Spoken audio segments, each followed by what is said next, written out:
Hey everyone, welcome. आज हम बात करेंगे संजय दत्त और उनके अपनी वाइफ के साथ अनयूजुअल रिलेशनशिप के बारे में। कैसे उन्होंने अपनी डॉटर को मैनिपुलेट करने की कोशिश की। अभी जो संजय की बेटी है वो क्लियरली अपने डैड और स्टेप मदर से इरिटेटेड लग रही है।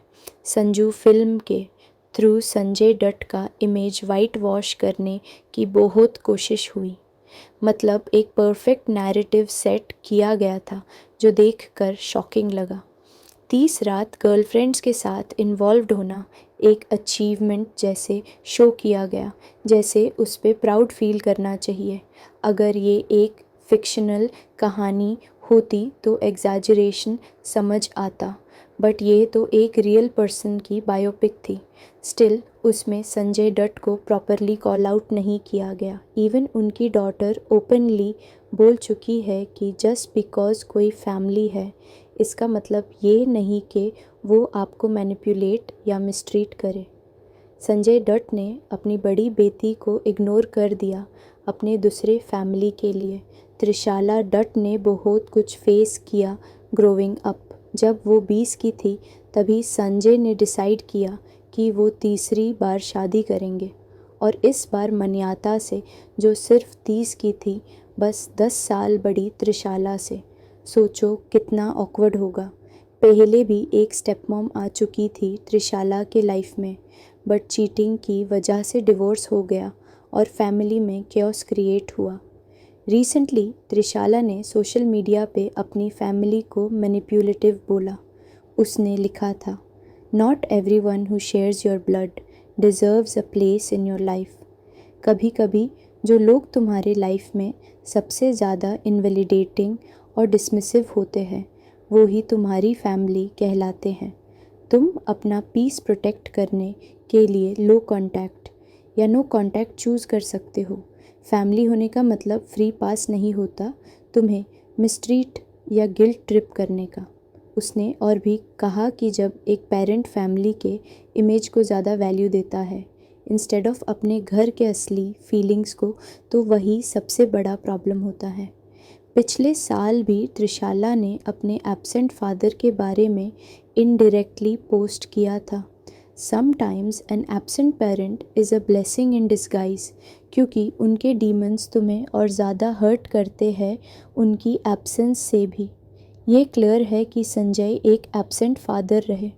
उन्होंने अपनी लाइफ में रेकलेस डिसीजंस लिए, पहले अफेयर्स फिर मैरिजेस। ऋचा शर्मा से उनका पहला प्यार हुआ और 1967 में शादी हुई। 1968 में त्रिशाला पैदा हुई, लेकिन ऋचा को ब्रेन ट्यूमर हो गया और कुछ ही सालों में वो गुजार गई। तभी से संजय और उनके बीच डिस्टेंस आ गया और इसी फेज़ में उनका नाम माधुरी दीक्षित के साथ जोड़ा गया। लेकिन माधुरी के फैमिली को यह रिश्ता पसंद नहीं था और 1963 ब्लास्ट केस के बाद माधुरी ने संजय से दूरी बना ली। ऋचा शर्मा का डेथ हुआ तब त्रिशाला सिर्फ 8 साल की थी। उसके बाद वो अपने नाना नानी के साथ यूएस शिफ्ट हो गई। कभी कभी अपने डैड से मिलती थी, बट जब संजय ने सेकंड मैरिज की रिया पिल्लई के साथ 1998, तब फिर से प्रॉब्लम्स शुरू हो गई। चीटिंग और डिसऑनेस्टी की वजह से वो शादी भी ख़त्म हो गई।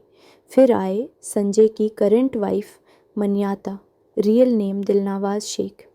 उनके अकॉर्डिंग वो संजय को शादी से 8 साल पहले से जानती थी, मतलब जब मन्याता अर्ली 20s में थी और संजय अपने 40s में। इनिशियली संजय का अफेयर मन्याता की फ्रेंड नाडिया के साथ था, फिर उनका इंटरेस्ट मन्याता की तरफ शिफ्ट हुआ।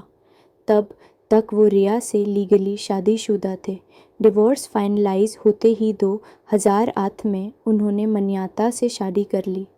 उस टाइम त्रिशाला 20 ईयर्स की थी। संजय की सिस्टर्स भी अपसेट थी क्योंकि उनको इन्फॉर्म ही नहीं किया गया था। तब से संजय की लाइफ में मन्याता का इन्फ्लुएंस स्ट्रॉन्ग हो गया। लोग बोलते हैं कि उसके बाद संजय थोड़ा स्टेबल हुए, कंट्रोवर्सीज कम हुई और 2010 में उनको ट्विंस हुए। लेकिन त्रिशाला के लिए ये सब और ज़्यादा कॉम्प्लिकेटेड हो गया।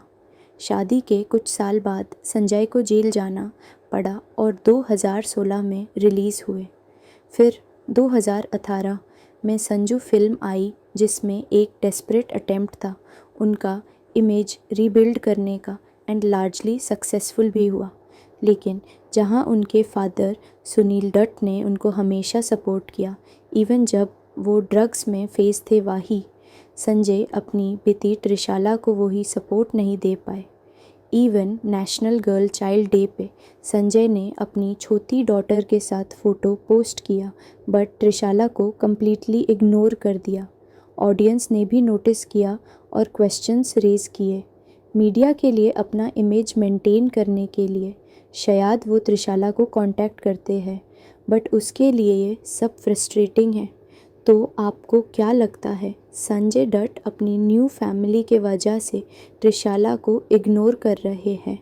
अपना ओपिनियन कमेंट सेक्शन में ज़रूर शेयर कीजिए और अगर आपको ये वीडियो पसंद आई हो तो लाइक एंड शेयर करें और ऐसे ही अपडेट्स के लिए चैनल को सब्सक्राइब करें। Thank you.